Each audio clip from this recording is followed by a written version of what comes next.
Good day everyone, I am Jerome Maclau, the first reporter of Group 9. At ang napunta sa aming topic ay ang global demography kasama ng population, urbanization at ecology. So pag-uusapan natin ngayon kung ano nga ba ang mga nasabing topic na nabigay sa amin at ang dahilan at ang sanhi neto. Ngayon, pag-usapan naman natin kung ano nga ba ang global demography. Sinasabi rito na ang global demography ay scientific study ng pag-aaral ng populasyon at pagbabago ng mga tao sa isang lugar at pag-aaral ng kanilang mga personal na katangian. Ang demography ay nagmula sa Greek word na demos, which means people, and graphe na ang ibig sabihin ay to write. Ngayon naman, pag-usapan natin kung ano nga ba ang mga key areas of studies. Una dyan ang population size and density. Dito, pinag-aaralan kung gaano karami ang tao sa isang partikular na lugar. Halimbawa, tinutukoy nila kung masikip ba ang populasyon kumpara sa lungsod sa mga probinsya. Mahalaga ito para sa tamang pagpaplano ng mga serbisyo, kagaya ng paaralan, ospital at kalsada. Sunod naman rito ang population composition. Dito naman isinusuri ang mga katangian ng mga tao sa isang populasyon, tulad ng edad, kasarian, lahi, reliyon at antas ng edukasyon. Mahalaga ito upang malaman kung kailangan bang magdagdag ng mga pasilidad para sa mga bata, matatanda at ibang pang grupo na kasabi sa lipunan. Kasunod niyan ang population change demography. Dito naman tinutukoy kung paano nagbabago ang bilang ng mga populasyon sa paglipas ng panahon. Ang paglaki o pagliit ng populasyon ay nakasalalay sa bilang ng mga ipinapanganak, namamatay at lumilipat sa isang lugar. Halimbawa na dito, kung maraming tao ang lumilipat sa isang lungsod, syempre, mas lalaki yung populasyon. And ang last, ang vital statistics. Dito naman ay pinag-aaralan ang mga mahalagang pangyayari sa buhay ng isang tao, tulad ng kapanganakan, kasal at kamatayan. Dahil ang mga datos na ito ay nagsisilbing batayan para maunawaan kung paano umuunlad o umihina ang populasyon sa isang bansa o relihiyon. So, ayun lang ang aking report. Ang next reporter ay si Winona Anino. Ang global demography ay tumutukoy sa pag-aaral ng populasyon sa buong mundo. Kung gaano ito kalaki at kung paano ito nagbabago. At ano yung mga dahilan sa likod ng pagbabagong ito. Ang demographers ay isang nag-aaral ng ito yung trends na tinatawag na sa birth rate bilang ng ipinapanganak at sa death rate naman ay bilang ng mga namamatay. At migration, paglipat ng mga tao sa ibang lugar. So dito sinusubukan nilang alamin kung paano nakakaapekto yung mga pagbabago sa society. Halimbawa, kung mabilis na lumaki yung populasyon, maaaring tumaas yung demand sa trabaho, sa pagkain, at sa healthcare. Pero kung bumaba man ito, maaaring magkaroon ng labor of shortage at economic decline. Dahil dito, mahalaga ang demographic studies para makagawa ng tamang policies at plans ang ating gobyerno at ang iba pang sektor. Sa ganitong paraan, mas magiging handa yung society sa mga pagbabago ng population. So, gumagamit din ang mga demographers ng iba't ibang source para pag-aralan ang population trends. So, kabilang dito naman ay ang census, birth, and death records, surveys, visa records, at ang mga vehicles at school registration. So, sa pamamagitan ng mga data na ito, naunawaan nila na kung paano nagbabago yung populasyon at kung paano dumadami o bumababa. At kung ano yung mga factors na nakaka-apekto dito. Ang impormasyon na ito ay mahalaga para sa pagpaplano ng mga gobyerno sa edukasyon at sa healthcare ng iba't ibang public services. Population. Gagawin ko na lang example yung sa Metro Manila. Yung mga tao doon parang siksikan na sila, parang sardinas kasi sa sobrang dami na nila. Tapos yung mga bahay nila doon parang yung konti na lang, parang nakatayo na sila kung matulog. Tapos kung pagpasok mo sa bahay nila, doon na lahat. Doon na ang banyo, kusina, doon na yung tulugan. Lahat-lahat nandun na kasi wala naman silang choice para mamili pa kung saan sila gustong manirahan kasi parang ang tawag sa kanila squatter, ganun. So, sobrang dami nila sa Metro Manila na libreng naninirahan kaysa naman mag-apartment sila, 'di ba? Wala nga silang mga sapat na pera. Cause of population, decline in death rate and rise in birth rate, married at low age, religious attitude toward family planning, migration, decline in death rate and rise in birth rate. Kaya kasama siya sa population kasi sa ngayon daw, dumadami na daw yung mga ipinapanganak kesa sa mga namamatay. Ang baba na daw ng mga namamatay sa panahon na to. Mas marami na daw yung mga ipinapanganak. Kaya mas lalong dumadami yung population sa mundo. Married at low age. Gagawin ko na lang ding example yung sa Jessica Soho na napanood ko. Ano pa lang sila, 15 at 16. 16 yung babae, tas 15 yung lalaki. Sila, pinagkaisang dibdib sila kasi, depende daw sa religion nila yun. Kahit wala pa silang anak, parang nilapit na lang sila kasi gusto na ng magulang na bumukod na lang yung anak nila. Kaya mas pinili nilang mag-asawa na lang ng maaga. Kasi ganun daw yung relihiyon nila. Para silang yung mga Muslim. Parang Muslim ba yun or Ita?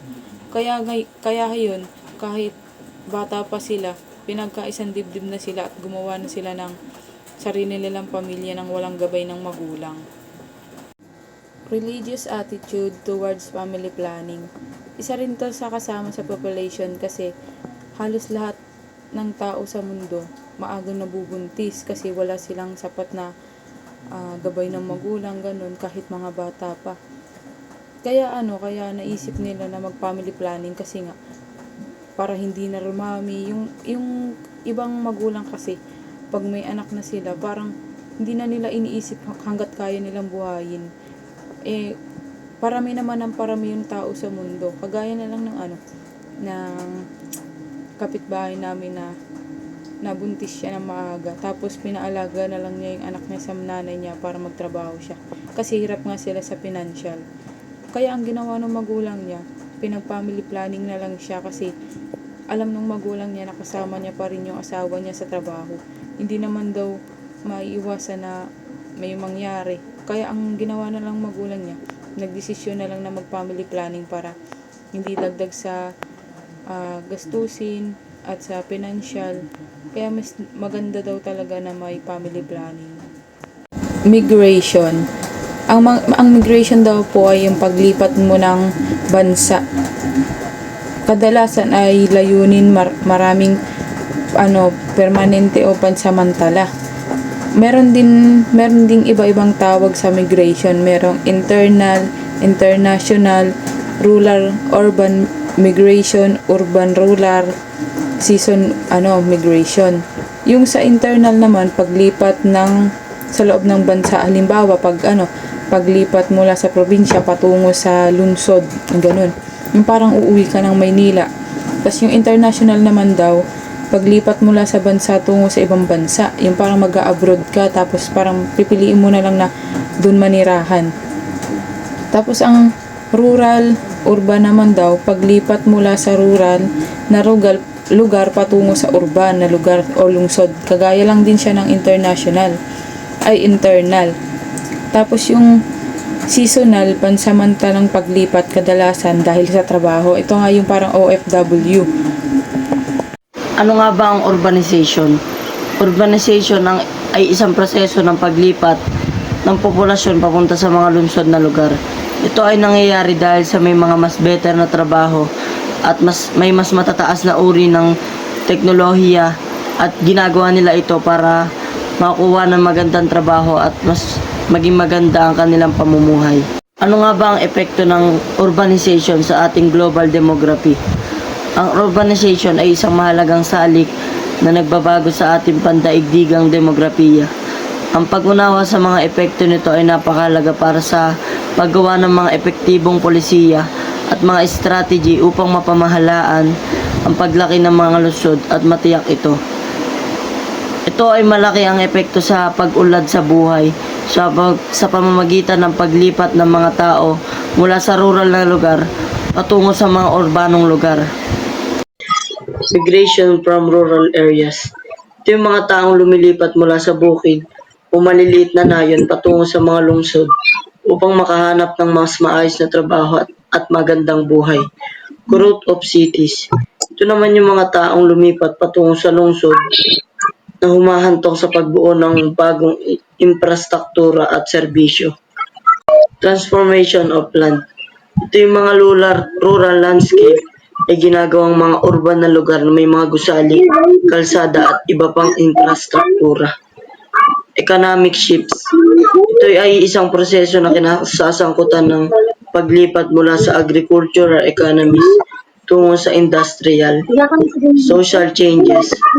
Ito ay maaring humantong sa mga pagbabago ng mga istruktura ng komunidad, pamana ng kultura at kalidad ng buhay.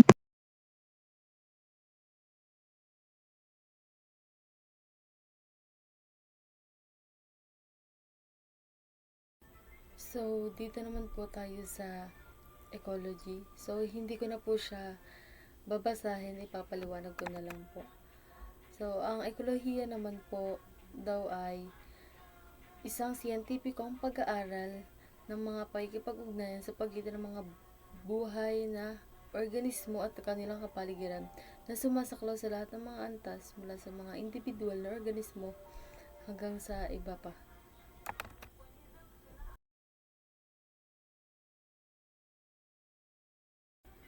So, ganun din po dito. Hindi ko na rin po siya babasahin, papaliwanag ko na lang.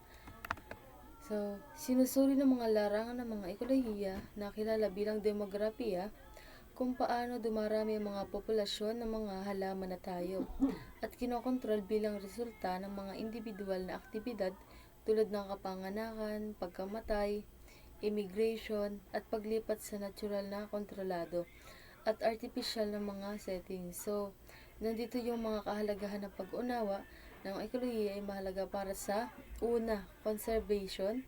Ito yung pagprotekta sa biodiversity at ecosystem. So, ang sumunod naman is pamahala ng yaman. Yun yung tapos likas na yaman na mapanatili, paghuhula ng mga pagbabago sa kapaligiran. Tapos pag-unawa kung paano maapektuhan ang mga ecosystem ng pagbabago ng klima at iba pang mga salik.